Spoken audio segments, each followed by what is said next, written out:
Iya, makanya laut yang punya bukan punya negara ini sekarang, punya oligarki. Kita bisa katakan bahwa proyek Aguan ini ya sampai hari ini proyek ilegal karena belum ada izin kok. Sudah melakukan kegiatan-kegiatan proyek ya, menimbun dan sebagainya, memagari dan sebagainya, tapi izinnya belum ada gitu loh. Dan di lapangan mereka seolah-olah sudah memiliki lahan, sehingga kawan-kawan aktivis begitu datang di lapangan diusir seolah-olah negara ini udah milik mereka saja begitu. Padahal kita yakini bahwa negara ini adalah negara kesatuan Republik Indonesia, bukan negara kesatuan Republik Aguan atau Republik Antoni Salim begitu. Dan yang kedua saya ingin tegaskan bahwa dukungan itu alamiah. Sebab kalau hari ini ada elemen masyarakat, apalagi aktivis atau pergerakan tidak mendukung, justru dia akan ditandai oleh masyarakat, dianggap bagian dari orang-orang yang zolim.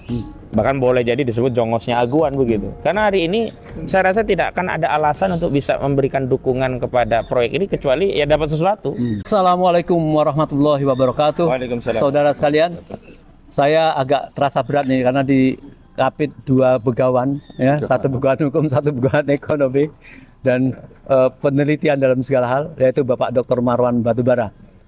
Kita tahu alhamdulillah ternyata akhirnya para lembaga-lembaga yang ada di negeri kita ini, contoh saya sebutkan pada siang hari ini yaitu dari KNPI dan MUI, mereka ternyata melakukan dukungan terhadap pencabutan, ya, dukungan pada pemerintah untuk mencabut proyek PSN PIK 2. Oleh karenanya kita harus beri sambut juga, karena kekuatan negeri kita ini tergantung persatuan dari rakyat untuk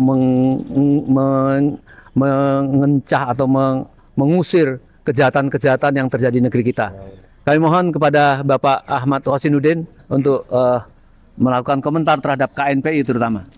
Ya, bismillahirrahmanirrahim. Jadi kita bahagia, gembira sekali ya, karena elemen masyarakat yang mendukung tuntutan agar status PSN PIK 2 itu segera dicabut itu makin banyak. Fatwa MUI kan sudah lama ya kita dengar bahwa MUI dalam poin ke-12-nya, taujihnya ya, merekomendasikan agar pemerintah ya mencabut status PSN PIK 2 dengan dua alasan. Yang pertama karena mengandung mudorot, yang kedua bertentangan dengan undang-undang. Dan hari ini saya baca dari KNPI, ternyata Komite Nasional Pemuda Indonesia ya, KNPI, juga mendukung MUI agar PSN ini segera dicabut statusnya di PIK 2. Dan kemarin kan kita juga baca dari Ketua Fraksi PKS Partai Keadilan Sejahtera, Jajuli Zuwaini, juga sudah bicara tentang stop ya proyek PSN PIK 2 ini, dan argumentasinya juga tidak jauh beda dengan apa yang sudah disampaikan oleh Kementerian ATR Kepala BPN Nusron Wahid, ya. Ini memang ada masalah tentang izin rencana tata ruang dan wilayahnya. Kan belum ada rencana tata ruang dan wilayah yang menyesuaikan dengan proyeknya PSN PIK 2. Jadi 1.500 lahan itu masih dalam bentuk hutan lindung yang belum dikonversi. Sehingga kita bisa katakan bahwa proyek Aguan ini ya sampai hari ini proyek ilegal karena belum ada izin kok. Sudah melakukan kegiatan-kegiatan proyek ya, menimbun dan sebagainya, memagari dan sebagainya, tapi izinnya belum ada gitu loh. Dan di lapangan mereka seolah-olah sudah memiliki lahan, sehingga kawan-kawan aktivis begitu datang di lapangan diusir seolah-olah negara ini udah milik mereka saja begitu. Padahal kita yakini bahwa negara ini adalah negara kesatuan Republik Indonesia, bukan negara kesatuan Republik Aguan atau Republik Antoni Salim begitu. Dan yang kedua saya ingin tegaskan bahwa dukungan itu alamiah. Sebab kalau hari ini ada elemen masyarakat, apalagi aktivis atau pergerakan tidak mendukung, justru dia akan ditandai oleh masyarakat, dianggap bagian dari orang-orang yang zolim.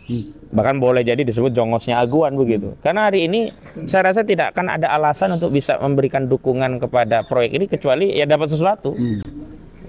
Apa dasarnya kita mendukung orang berbuat zalim kecuali dapat sesuatu kan? Nah, karena itu saya kira saya menghimbau kepada elemen yang lain hari ini sudah mulai bersuara. Kalau partai sudah ada PKS, partai-partai lain juga harus bersuara dong. Misalnya PDIP, jangan hanya PDIP kencang bersuara terkait Harun Masiku, terkait Hasto yang jadi tersangka gitu loh. Oke lah, kita hargai Hasto sebagai tersangka, sebagai sekjen PDIP jadi tersangka, dibela oleh PDIP karena itu kadernya. Tapi PDIP yang juga menyatakan sebagai partainya wong cilik, ya harus membela wong cilik. Dan hari ini wong cilik yang ada di Kabupaten Tangerang dan juga Kabupaten Serang, itu saya yakin ada rakyatnya PDIP, ada wong ciliknya yang mendukung PDIP, yang nyoblos PDIP.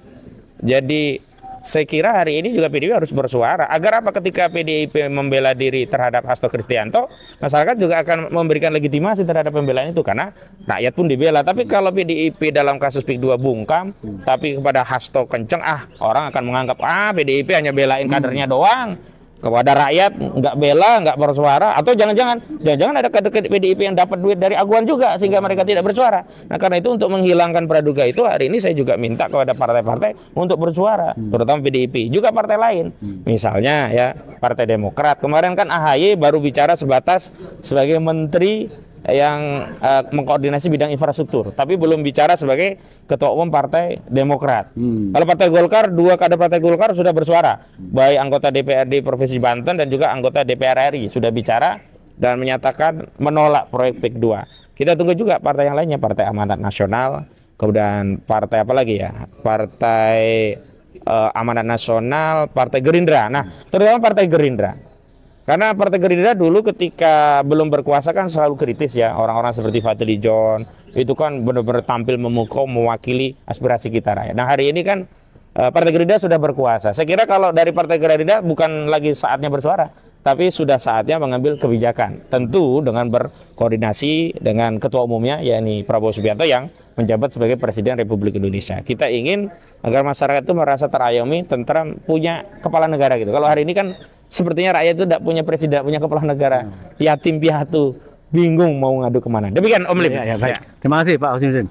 Pak Marwan, tadi salah satu yang disampaikan Pak Ahmad Husnuddin, apabila partai mempunyai kesadaran untuk melakukan koreksi atau perlawanan terhadap itu, maka semua akan selesai. Yang kedua, beliau mengatakan juga bahwa Menteri ATR. Bukan Nusron Wahid ATR itu mengatakan bahwa itu layak ditinjau atau bahkan dibatalkan. Tapi masalahnya tadi dikatakan bahwa itu tidak sesuai dengan undang-undang.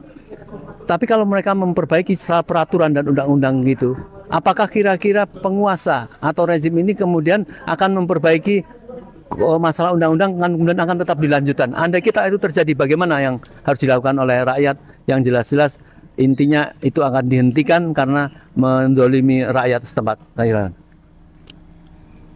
Iya, terima kasih Om Lim. Kita menyambut baik tadi disebutkan tentang sikap dari KNPI, dimulai oleh MUI misalnya. Tapi kalau kita lihat bahwa MUI ini kan unsurnya ada NU, Muhammadiyah, Persis, dan seterusnya ya. Itu banyak organisasi keagamaan yang punya wakil di MUI, yang saya kira kita sangat berharap mereka itu justru menyatakan sikap juga, dan diharapkan lebih dari yang disampaikan oleh MUI. MUI kan cuma bicara ada pelanggaran hukum, ada mudarat, ya. Tapi ormas-ormas yang lain ini saya kira bisa juga mendukung sikap mereka, menuntut supaya ini dibatalkan, lalu juga disertai dengan bukti-bukti hukum di lapangan. Dengan begitu nanti yang berkuasa itu akan punya alasan yang lebih kuat untuk ini dibatalkan. Saya yakin bahwa sebetulnya ormas-ormas ataupun elemen-elemen masyarakat yang selama ini mungkin masih sangat kuat dicengkeram oleh Jokowi karena melihat aspirasi rakyat, bisa saja satu persatu itu melepaskan diri. Sampai ini juga berlaku terhadap Prabowo, ya, yang mengharapkan makin banyak ormas, organisasi, tokoh-tokoh masyarakat bersuara sehingga cukup alasan untuk membatalkan. Mungkin itu memang sedang dibutuhkan oleh Presiden Prabowo. Tapi ini sesuatu yang saya kira juga menunjukkan lemahnya Prabowo, tapi ingin berbuat sesuatu. Itu oke lah, kita mungkin bisa maklumi. Tapi yang justru kita harapkan adalah lebih dari itu. Jangan menggerakkan ormas-ormas sebagian bagian dari orkestra untuk di sana bersuara, sini bersuara, nanti dari situ ngambil keputusan. Oke lah, itu strateginya. Tapi ini terlalu lama. Dan belum tentu juga ini akan akhirnya bisa diambil keputusan dengan tegas oleh Prabowo. Karena itu, saya kira di samping bahwa kita berharap semakin banyak yang bersuara, tunjukkanlah bahwa Anda itu presiden, Anda punya segenap kekuasaan untuk mengambil keputusan terhadap kejahatan yang sudah melanggar hukum, melanggar HAM, mengkhianati konstitusi, dan menzolimi rakyat. Alasan untuk Anda mengambil keputusan dengan tegas membatalkan PSN 2 itu sudah, atau PSN PIK 2 itu sudah lebih dari cukup. Ya, meskipun tadi saya sebutkan bahwa orkestra dari berbagai ormas memang dibutuhkan, oke. Tapi fakta bahwa Anda presiden itu harus Anda tunjukkan Anda presiden, pemimpin tertinggi yang punya kekuasaan untuk menjalankan konstitusi, membela negara, dan memperhatikan kezoliman terhadap rakyat. Untuk ini dihilangkan segera. Ya, kita sangat berharap bahwa ini segera diwujudkan oleh Pak Prabowo. Jadi jangan tunggulah siapa lagi nih yang akan bersuara. Ini saya kira bisa saja rakyat itu sudah pada mati dan oligarkinya merasa malah mungkin saja akhirnya Prabowo tidak berani mengambil keputusan, dan program-program state corporate crime itu akan berlanjut. Sekaranglah waktunya bagi Prabowo untuk menunjukkan bahwa dia adalah presiden yang sebenarnya menjadi pemimpin rakyat Indonesia, bukan menjadi pengekor Jokowi atau berada di bawah cengkeraman oligarki yang dipimpin oleh Jokowi dan para kongrat hitam. Kalau Anda tidak berani mengambil keputusan, Anda sama saja, dan saya kira daripada seperti itu mending Anda mundur sajalah. Mundur daripada membuat nanti rakyat semakin terzolimi. Tapi di sisi lain saya kira harap dicatat, kami tidak akan tinggal diam seandainya Anda melanjutkan kezoliman itu. Saya kira itu mungkin. Ya, baik, terima kasih. Kami ucapkan tentu dukungan dan terima kasih kepada KNPI dan MUI, ya. Walaupun kita tahu bahwa mereka ini ormas, tidak mempunyai kekuatan secara politik, tetapi apabila dukungan-dukungan nyata kepada rakyat ini, di mana para partai itu tidak memberikan dukungan nyata, tapi ormas bisa melakukan dukungan dan pembelaan terhadap rakyat, rakyat akan mencatat, ya. Dan Allah juga akan memberikan ampunan kepada kalian dan melanggengkan, terutama MUI yang tadi disebutkan Pak Maman terdiri dari unsur-unsur, ya, baik dari NU, Muhammadiyah, dan ormas-ormas lain. Tentu akan didukung, maka akan melakukan satu pembelaan. Jadi karena PSN ini merupakan presiden sangat buruk dan melakukan penghardikan kecurangan kepada masyarakat, terutama dalam menguasai lahan yang tidak masuk akal, ya, yang sangat zalim. Oleh karenanya insya Allah kita akan sukses besok, tetap mendukung untuk penutupan atau penghentian proyek PSN. Mungkin ada sedikit yang tambahkan? Cukup.